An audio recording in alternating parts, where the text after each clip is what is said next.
A bowling center owner never set out to have lakefront property. He reached out to RTV6 for help 2 years ago. The problem was resolved, so I thought. Thomas Funk contacted us back in the fall of 2016. He beat me at bowling. He's a great bowler. But the ball was really in my court to get to the bottom of why his bar, restaurant, and parking lot were flooding. INDOT worked on the drainage and the issue was resolved. But 2 years later, Tom put RTV6 back to work. It'll end up on the other side, over on that side. Tom Funk doesn't like to point fingers, but he's fed up. So at this point, what do you want? Because we thought this was already fixed 2 years ago, but here we go again. Well, I'd like them to come out and fix it for good. And once they fix it for good, I can go ahead and start some of the repairs. He shared these pictures from this past September. This is his property. There was no stopping the water invasion. Yeah. It's not just a little water. No, it's not a little water. Similar water issues are reflected in these images from November 2017. After a heavy rainfall, his parking lot becomes a lake.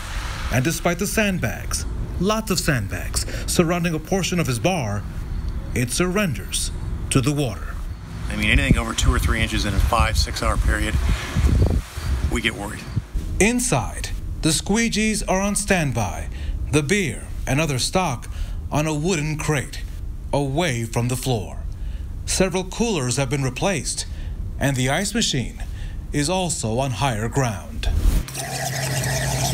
Tom's needed a drink or two after drying out his business at least 5 times in the past 3 years. Just to clean up every time, it takes 8 to 10 hours, okay? Drying the walls out so there's no things inside of the walls. I mean, it's just something that you don't want to keep happening because it's bad for your business, it's bad for the building. And the water was up to here. This was underwater, and this was underwater. So it was probably, because we don't know how much water is underneath this parking lot, okay? It's constantly underwater. Tom expects to spend $150,000 to repair his parking lot, but he can't spend the money, he says, until the flooding stops. So it looks like we may now have a final resolution to this case. The recent flooding issues were compounded not only by the excessive rain, but another blockage in a drainage pipe. Duke Energy relocated one power pole that accidentally cut through that pipe back in 2012, but no one knew or was aware of that until this latest complaint. The utility removed the pole on September the 4th and plans to repay the city of Franklin for repairing the pipe. The fix should alleviate future flooding. We'll keep an eye on that.